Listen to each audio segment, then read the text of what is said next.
안녕하세요 여러분, 성공합시다. 오늘은 드디어 이제 에서와 야곱의 이야기로 넘어가는데요. 야곱이 그의 인생 끝에 바로를 만났을 때 이런 고백을 해요. 나는 험악한 세월을 살았습니다. 실제로 보면 야곱은 진짜 험악한 세월을 살았거든요. 근데 그 안에 말할 수 없는, 그 누구도 누릴 수 없는 그런 복을 누렸어요. 이게 정말 영적인 신비인데요. 오늘은 그 비밀을 캐내서 우리도 그런 영적인 충만한 복을 누리는 인생을 살 수 있도록 한번 그 원리를 찾아보기로 해요. 19절. 다음은 아브라함의 아들 이삭의 족보이다. 아브라함이 이삭을 낳았고. 자, 이삭의 족보예요. 그런데요, 아브라함부터 시작을 했고 이삭이 자녀를 낳는 것으로 이어져요. 이삭의 족보이지만요, 이삭의 이야기는 아주 잠깐이고 그가 낳은 쌍둥이 이야기에 초점이 맞춰져 있죠. 그 중에서도 야곱의 이야기요. 자, 20절. 이삭은 40살에 리브가와 결혼하였다. 리브가는 바단 아람의 아람 사람인 부두엘의 딸이며 아람 사람인 라반의 누이이다. 이삭은 자기 아내가 임신하지 못하므로 아내가 아이를 가지게 해달라고 주님께 기도하였다. 주님께서 이삭의 기도를 들어주시니 그의 아내 리브가가 임신하게 되었다. 이삭은요, 40살에 결혼했지만요, 거의 20년 동안 불임이었어요. 참 이상하죠, 이런 거 보면. 하나님은 분명 아브라함에게 많은 자손을 약속하셨어요. 근데 아브라함도 100세 아들 딸랑 하나 낳았잖아요. 첩들한테 낳은 자녀가 있지만 약속의 후손은 딱 하나잖아요. 이삭도 40세 겨우 노총각에서 벗어났고 60세가 되어서야 드디어 아이를 낳아요. 뒤를 이어서 야곱의 아내 라헬도 불임으로 고생하잖아요. 사실 많은 후손의 축복과 불임은 앞뒤가 안 맞는 상황이에요.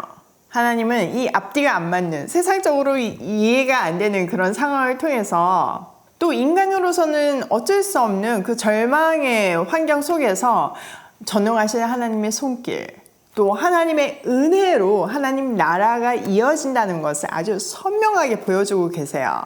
또 하나님은 하나님의 사람들을 고난을 통해서 다듬어 가시고, 야곱의 표현대로 정말 험악한 세월을 통해서 다듬어 가시고 사용하시고, 그 과정을 통해서 하나님을 세밀하게 알려주신다는 그 패턴도 우리는 배울 수 있어요. 사실 이 원리에는 예외가 없어요. 사람마다 강도는 있지만 이 패턴은 동일한 것 같아요. 자, 이삭이 아이를 가지지 못하자 하나님께 간절히 기도했고요. 드디어 리브가는 임신을 하게 되었죠. 자, 22절. 그런데 리브가는 쌍둥이를 배웠는데 그 둘이 태안에서 서로 싸웠다. 그래서 리브가는 이렇게 괴로워서야 내가 어떻게 견디겠는가 하면서 이 일을 알아보려고 주님께로 나아갔다. 주님께서 그에게 대답하셨다. 두 민족이 너의 태안에 들어있다. 너의 태안에서 두 민족이 나뉠 것이다. 한 백성이 다른 백성보다 강할 것이다. 형이 동생을 섬길 것이다. 자, 리브가는 쌍둥이를 임신했는데 태안에서 서로 싸워가지고 진짜 너무 괴로워서 견딜 수가 없는 거예요. 그래서 하나님께 나아갔어요. 자, 이것도 고난이 하나님께 나아가는 통로죠. 주님께서는 그녀의 배 안에 두 민족이 있고 한 백성이 다른 백성보다 강할 것이고 형이 동생을 섬길 것이라고 말해요. 여기서 우리는 하나님의 백성이 되는 아주 중요한 원리 하나를 깨달을 수 있어요. 에사와 야곱이 어머니 뱃속에서 뭔가 선과 악을 행하기도 전에 하나님이 야곱을 택하셨어요. 사실 뒤에 보면 인간적인 스펙으로나 성격으로나 외모를 보면 에사가 훨씬 뛰어나거든요. 근데 하나님은 야곱을 선택하셨어요. 전적인 하나님의 은혜로 우리는 하나님의 백성이 된다는 것을 알려주시는 거죠. 그러니까 이 말은 우리가 하나님의 자녀가 된 것은 나의 어떤 잘남이나 나의 어떤 성과 악에 의해서가 아니라 우리 행위로서가 아니라 전적인 하나님의 은혜에 의해서 하나님의 백성이 되었다는 말을 여기서 아주 분명하게 말해주고 있어요. 바울도 로마서 9장 11절에서부터 12절에 보면 택하심이 전적인 하나님의 은혜라는 것을 아주 분명하게 정리해주고 있어요. 자, 24절.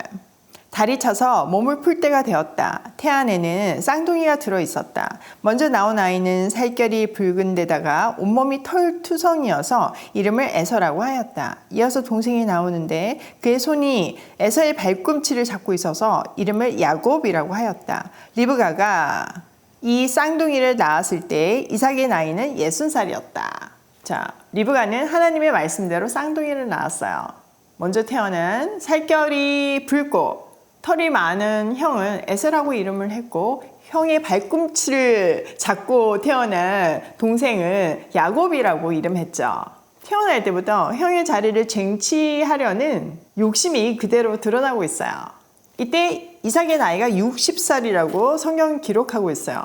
창세기에 보면 유난히 아브라함, 이삭의 나이를 아주 시대별로 이렇게 보여주고 있는데요. 이것을 통해서 하나님이 얼마나 전능하신가, 또 전적으로 하나님이 이 하나님 역사를 이뤄 가신다는 것을 드러내고 있는 거죠. 자, 27절. 두 아이가 자라 에서는 날쌘 사냥꾼이 되어서 들에서 살고 야곱은 성격이 차분한 사람이 되어서 주로 집에서 살았다.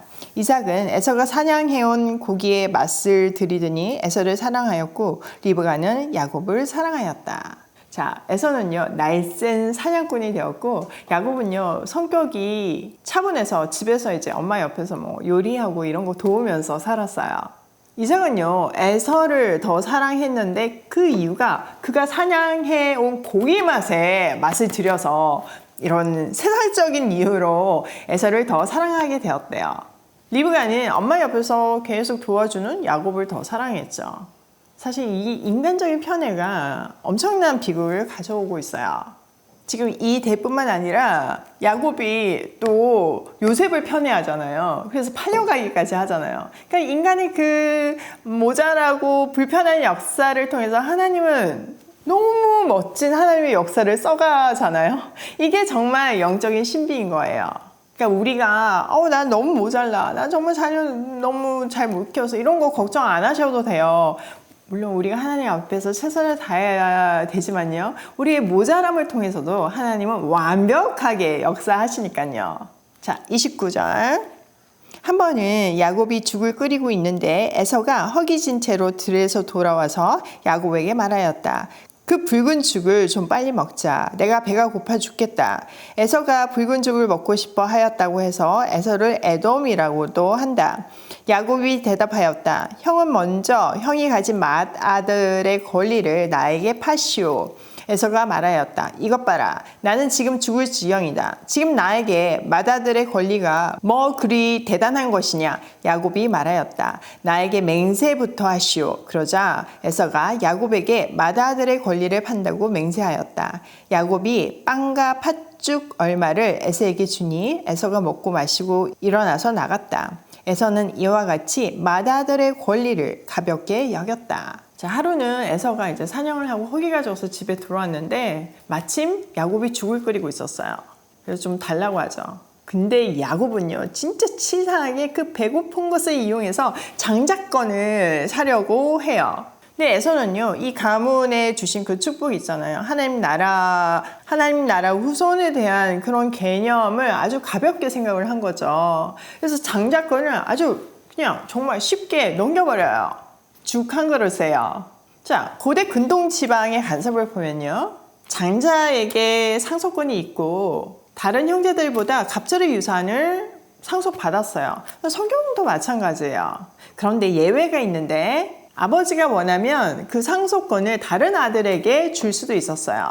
만약 이삭이 하나님께 철저히 순종하고 야곱이 하나님께서 자기를 택하셨다고 전적으로 믿었다면 이런 비극이 일어나지 않았을 거예요. 이것이 나중에 형제의 난으로 이어지잖아요. 그래서 도망가잖아요. 먼저 이삭의 신앙을 한번 살펴보면요. 사실 그는 신앙이 좋은 사람이었어요.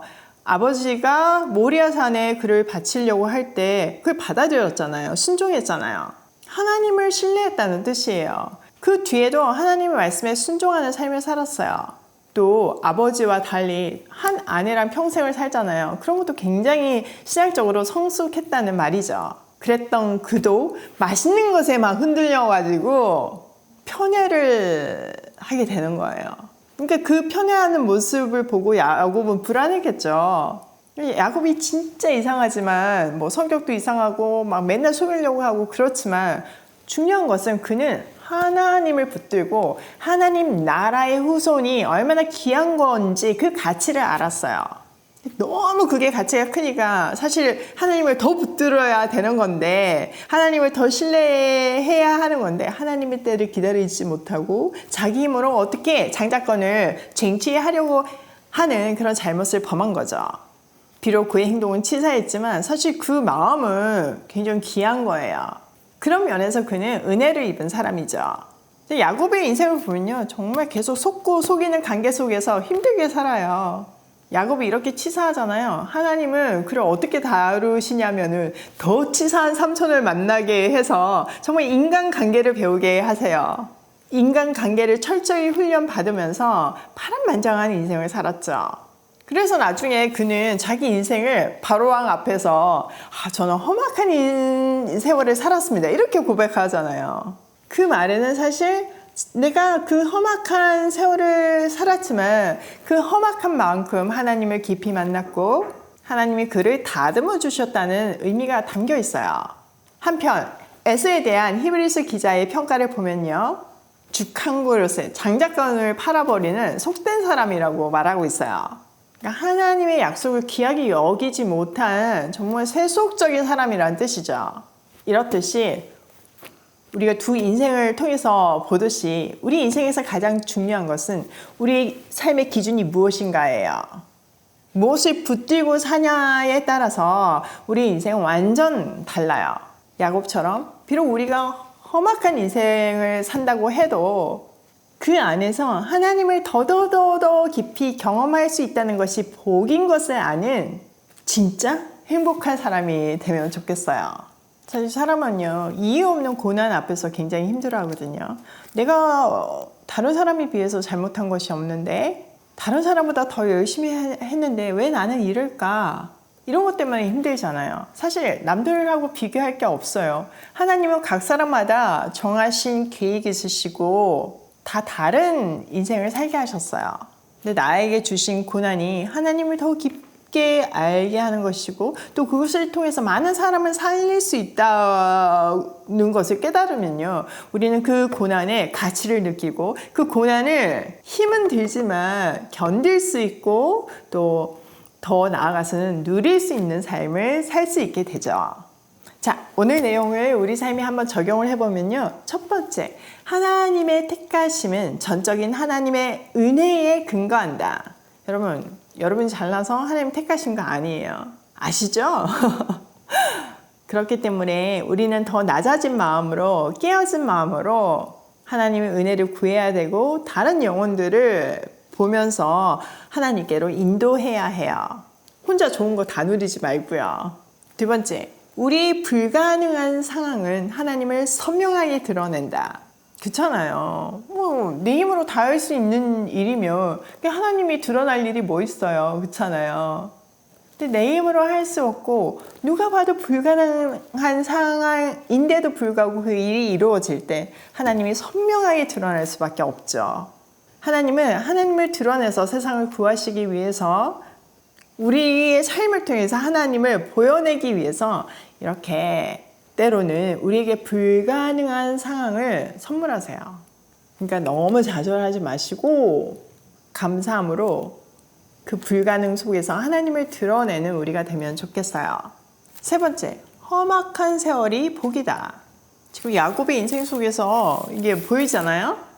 이 말은 뭐 야곱이 했지만 야곱 이전에 아브람, 이삭의 삶을 통해서 이미 보여지잖아요. 성경에 나오는 모든 인물들을 보면 그게 다 보여요. 그 원리를 그냥 깨닫고 정말 감사할 때 우리 삶은 행복할 수 있어요. 오늘도 나를 택해 주신 하나님의 은혜에 감사하며 하나님을 선명하게 드러내는 하루로 고고싱해요.